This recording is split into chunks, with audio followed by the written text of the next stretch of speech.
We need markets to work for us. And business knows about markets. So that's the little preachy part. I'll get off the soapbox now and tell you about our experience in Sonoma County. There we engage the business community for some pretty pragmatic reasons. If you look at the load, our electric load for the whole county, business is the vast majority. The commercial accounts are the vast majority of consumers of that load. And of those businesses, the large users, the ones who are like the peach customers for a utility to have, are less than 150.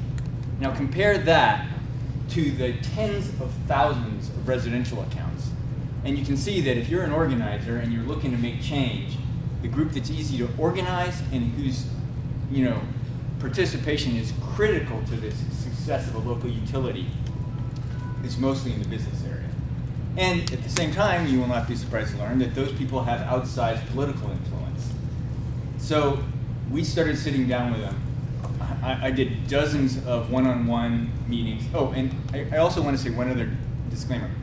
We worked with nonprofit organizations, we worked with elected officials, we worked with community-based organizations. The business is only one component of what we did, so I don't want to make it sound like business was the only part of this movement, but it was a key part. And why it was a key part is after we had all these meetings, I think we had 5 business-only type of focus group meetings. We had no prominent business in the community come to any public meeting and stand up against Sonoma Clean Power. We had no business association.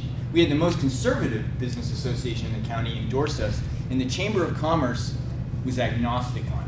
And keep in mind that the Chamber of Commerce's biggest sponsor is PG&E. So for them to be agnostic was a huge victory for us.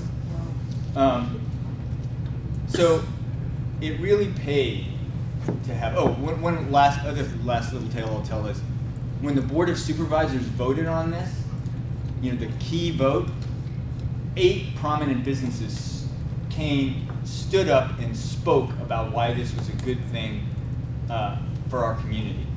And I'm going to tell you that made a huge impression on the supervisors.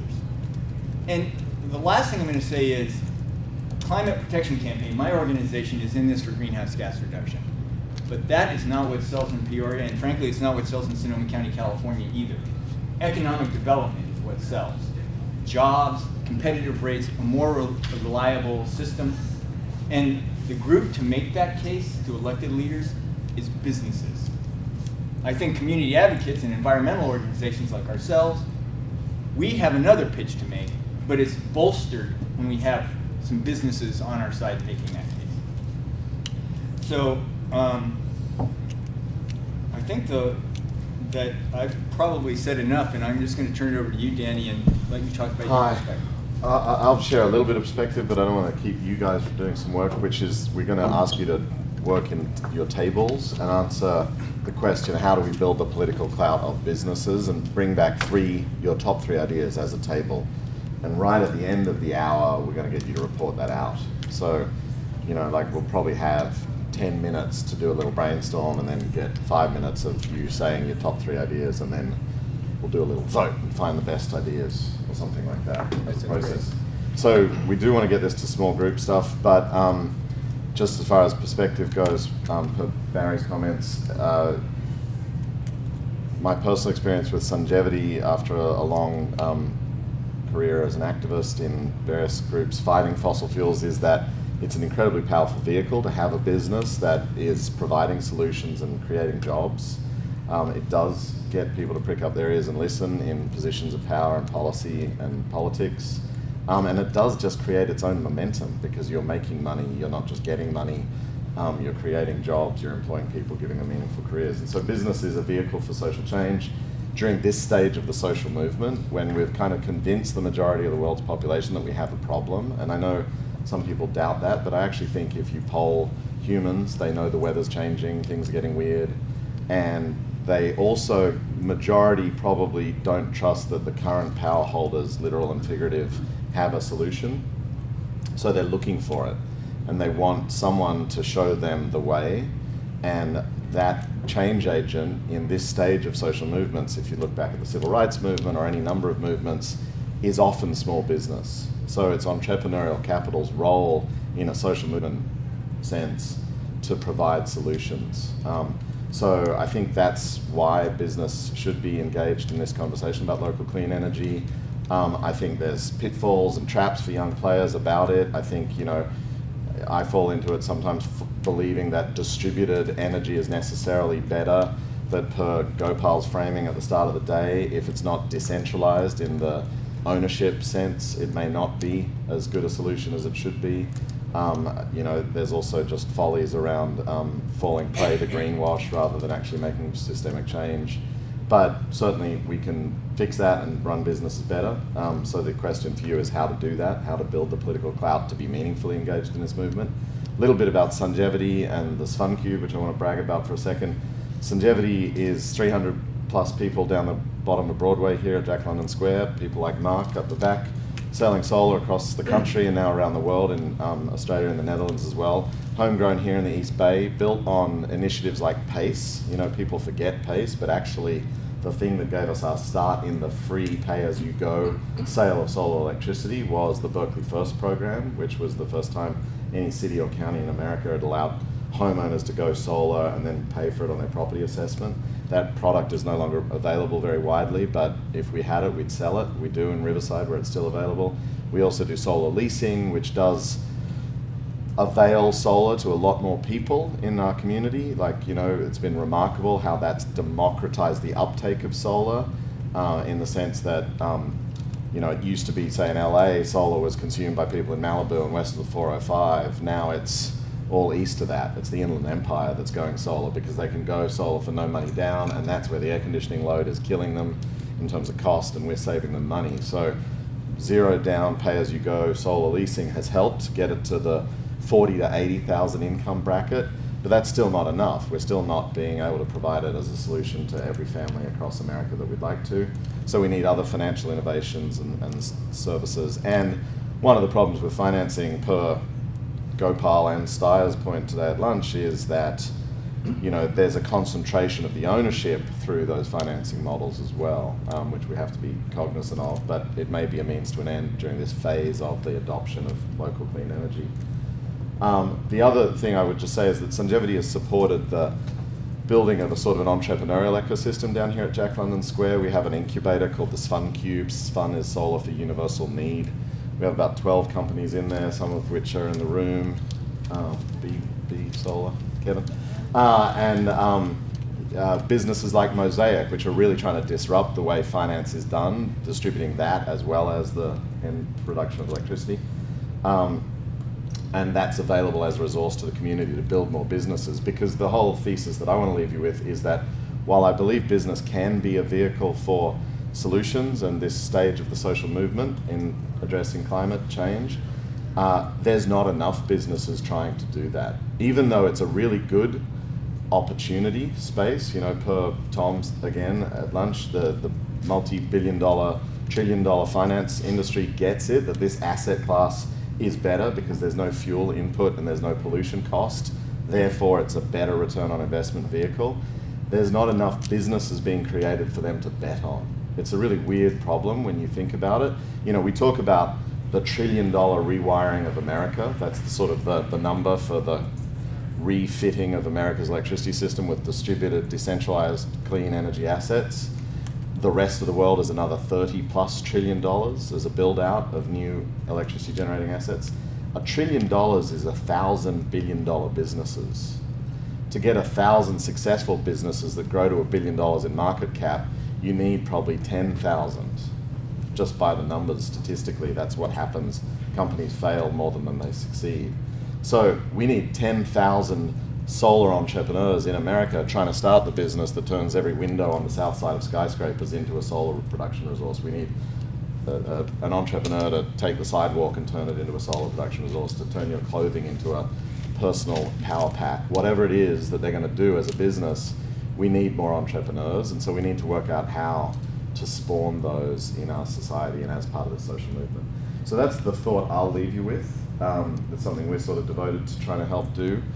As I said, the kind of goal of this next 15 minutes, is all we've got given time-wise, is for you to huddle around your tables and talk about the 3 best things, and these need to be small, smart, objective statements that you can see the Local Clean Energy Alliance doing to help build the political clout of the business sector to advance the goals we've been talking about today. Yeah, how to engage the business sector so that they support the clean energy community objectives. What are ways that we can do that? And I'm going to suggest, if I can, that maybe these 2 tables combine. And anybody who's a free agent can come up here. A lot about here is aggregating the demand, the consumer demand for businesses. Would that be a way to entice or help business getting into in selling? If we go to a business knowing that they'll have a bigger pool of consumers, it's certainly more helpful for the business plan to them. Great idea. But it's so true. What do you think? So, I don't know that I followed that. Can you say that again? yeah, I wasn't clear. on that either. We're aggregating consumer businesses taking a role of Yeah. aggregating consumer demand. So sort of like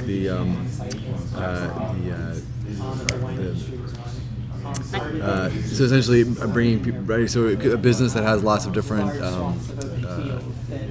customers, they can get them together and say who wants to go solar, and by pooling them all together, you can get a discount So, on a group. yeah, person. one example, and I think they're going to talk about it in the next panel, but I work at Environmental Defense Fund, and one of the things that we've been trying to establish is on-bill finance. So how do you get banks like Citibank or Bank of America to invest in energy efficiency or renewable energy for like residential customers who can't, who couldn't afford it, but or wouldn't get them loans. And so one model is kind of like pulling all these customers together to kind of demand those loans, and then Citigroup or whatever bank would then be able to give those loans out if they, just ensure those returns would reliably happen through energy efficiency investments. Some kind of aggregation. So is that what you were kind of Yeah, that's the kind of thing I was thinking. And are you thinking that there would be, sort of like a Sungevity or some kind of company that's handling those installations, or? So but vendors, whatever vendors can install them, but customers would pay them back through their utility bill. Is Right, one, okay, is right, this through particular utility. model? Yeah. In the next panel, one of my colleagues is going to talk about that. That's great. It's basically telling them you'll have a pool of consumers, you'll have a pool of customers if you go into clean energy. And I think that's kind of comforting idea for anybody who wants to invest. It says, if I spend that kind of money, I'll have people who are going to be there to buy my products. I don't want to disrupt the flow of what you guys are talking about, but can you make sure one person takes notes so that at the end when I ask you to read out? I was just in practice. I thought you were taking. I am, but Do you mind doing that, Rosanna? Certainly. Thank you. So I think that's the key trick. Businesses focus on bottom lines. I've actually, I'm sorry. I didn't mean to interrupt you. I've actually taken some classes right over against Right. And bring your I attention can do toward that the to front of the you. room. Anybody can make a member. And is there groups that would like to present first? And can I just ask everyone to remember we've got a tight time limit with a timekeeper who's tough. She's a rugby player, so we'll get on her bad side. we want to be respectful and let everyone just throw out some good ideas. We can do it popcorn style, whoever wants to go first and next and whatever, but keep it brief, succinct, to the point. What's the best way for the Local Clean Energy Alliance to build political clout with the business community? Yeah, maybe I'm thinking let's go table by table and then we'll open it up. Is that all right? Yep. So why don't we start back here with you guys? Okay. I'm sorry, would you mind standing up? Yeah. Stand in a chair. Yeah, I don't think I need to stand on the chair. I'll hit my head. So one of the first things we decided is creating like a simple, straightforward toolkit with options for businesses. Businesses are going to have different needs and different requirements for renewable energy. And the simpler and more straightforward we can make it for them is great, whether it's purchasing, on-site, combination, even engaging with the community in that way. That was one thing that we thought would be a good strategy to approach with that. The next one is some sort of recognition, like an award. People like awards. And the third one is finding a way to show value or messaging through these different segments of business. So different types of businesses also have different needs. So if we can present them with the value of renewable energy, it's a way to engage them in participating in it. So that's kind of a messaging thing, like the business value proposition. Yeah. Is that what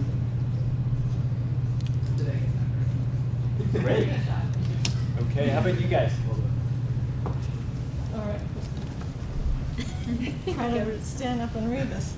Okay, so we're thinking about what's in it for the businesses, and it might be they might save money, or they might get good PR, which would get them customers, or there might be other ways to get them customers. So one idea was some kind of aggregation to ensure there's demand for these businesses. So basically, getting them more customers.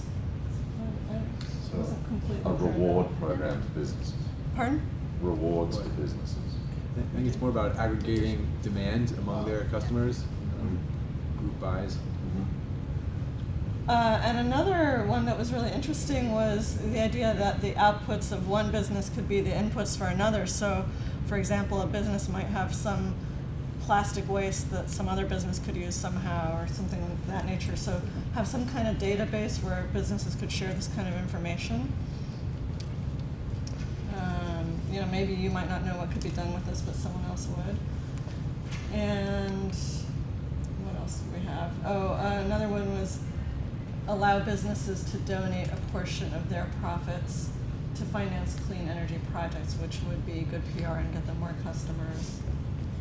And what was this about? Investing, making less. I guess there was some talk just about how something like a CCA, which can keep the cost fixed, will be a good investment for businesses and reduce their risk because their energy costs won't go up. But I think we're going over 3 here. Yep. So. Well done. Cool. Thank you. Okay. Do you want to? Okay, our points are kind of similar to what you're saying. If we're approaching some business, we point out that they can save money and that they could get good PR, that they could market their products saying, look, this has all been manufactured with clean energy. So I think the previous table kind of hit those 2 points. The third one is actually a point raised by Barry, which is local jobs in doing clean energy is going to stimulate the economy. That's going to be good for all the businesses. So people are going to have more money. They're going to buy more products. Keeps the whole economy going. So elevate the job story. That point. Yeah. Great. Oh, Ted. We're going to share the responsibility for this, Katie. Yes. So the first thing, sort of thinking about it in the context of some of the work that's being done around community choice, a lot of us in the advocacy world are, don't see a relationship, an easy connect with the business world. There's always been a kind of an antipathy there. And so, but the recognition, that we have to actually, they have to be in the game. We all have to be in that game together somehow. So, talking to large consumers of electricity, and we're thinking about it in North Berkeley, or in Berkeley as the University, Bayer, some of the other large users, just to sort of take their temperature on their interest in a community choice program, what they would see as the benefits and risks involved in something like that, and check, sort of doing that same thing with the local chambers to see, in fact, where they stand on this. Once we actually get sort of a program defined for them, so they know what it would look like. So that'd be sort of one approach to trying to engage the business community. The chambers. Well, the chambers are big users. Just get out there and try to get in front of them to see, what it's going to take to actually get their interest in something. Do we just have a couple of minutes? Great. One more is You know, businesses in a community, they benefit directly from community energy. So I think there's a way to get businesses, number one, to understand what a community microgrid is, how it benefits them and the other businesses and everyone else in the community, both in selling energy back to the grid, but also how it benefits them in terms of PR and marketing. And so the idea is just to connect businesses to community microgrids and the financials around them and the business around them, and get them involved and get them to help sponsor them. Cool. Any questions, one to the other? Just looking at my notes, I just want to make clear, I'm talking about saving money. We had a little more discussion about that. Like, the rate of return can be looked at not just as number of years of payback, but you can kind of look at a modified rate of return and use that argument a little bit more sophisticated. And also you can look at you can monetize non-cost benefits, for example, possible health improvements from doing energy savings and that kind of thing. So it's not just the immediate dollars, it's other kinds of long-term benefits. Like Yeah. The other values, the value proposition, like it's not just the money, it's the jobs, it's the employee satisfaction, customer satisfaction, etc. Yeah. Any questions from one to the other? I'm feeling a little bit ridiculous. We've finished on time. Are there any comments, not questions, thoughts, feedback on workshop? One of the things I do is I invite business leaders to come speak at our conference, and then they have to get their green credentials together before they can come talk about it. And it's turned out to be a really effective way to get them to engage, is they kind of bring all their best greenness up, and then they think about it, and then they go back next year and they kind of work on it. Yeah, just as an anecdote for you, we're a B corporation. I don't know if you guys know this movement, but we were one of the founding B Corps before it was sort of legislated and so on. But that annual or biannual audit that you do to be a B, is kind of a triple bottom line assessment of your practices and all that, is now being done. I think I was just at the Champions Retreat in Boulder a couple of weeks ago, and they were saying that even though there's only 890 B Corps in the system, they're doing 15,000 companies doing the audit annually. So people are going there and using it for their own sort of like thinking and change management processes, you know, big corporates, small corporates all around the globe using that template of the audit. So I think what I heard your point being is that, asking them questions and getting them to even think about this stuff starts to drive the change to be, what we want to be, as they say. So maybe we can do something like that with the local clean energy movement. I would just add too that I think this conversation is really interesting, especially with regards I think building more alliances between community organizations and business, right? That we're able to do more together than by working against each other, right? And so looking for those alliances and looking for the ways where we can plug in, right? And I think just starting these conversations and having more folks that are trying to do great local clean energy work, approaching businesses and looking for the places where there's wins and moving forward together, even if you don't agree on 100% of things, right? But you can agree on that one piece and moving forward with that. I think that there's a lot of potential there. So it's just fun to start this conversation. Yeah. I want to offer one thing that worked in Sonoma County that I kind of heard in some of these comments, which is, businesses are really busy doing business, and this is not their business. So, but they can be really powerful messengers, and we had them write, in other words, we wrote, and they edited pieces that were in the local business journal. That, think about who the most effective messenger is. There's times when it's a nonprofit, and there's times when it's not. And be humble enough to know the difference and ask them to participate, and then make it really embarrassingly easy for them to participate. Because you may find the passionate, business that's perfectly aligned, that's willing to put time into this, but the rest of them, this is a nice thing. It's maybe 10% of their bottom line, so you just got to keep that, it's not that they don't care, it's that they do care about keeping their jobs and their businesses and, moving down the road, and they want to do a good thing, so it's our job to make it easy for them. My closing comment will be yes, and as well as the businesses that aren't in the business of energy per se, but are obviously users of it, I'd encourage you all to think about how you can encourage businesses that do energy to grow and come up in the community, like this entrepreneurial issue that I raised. There's just not enough of it going on to answer the call for all the niches, as they say in the market, all the segments, all the places that business can address with solutions. And so spawning that, it's sort of Californian classic grist for the mill, right? And Oakland is beautifully placed, the Bay Area, to provide the software, the finance, the other solutions that spread local clean energy. And then we get both businesses talking the talk, and we get some doing the work. And we've got business versus business. And that's when I think we win. When the big end of town is being fought by the other big end of town. Jobs and money aligned against the fossil fuel interests. That's my hope. So with that, we might end. Thank you all for your Thank participation. you guys very much. See you later.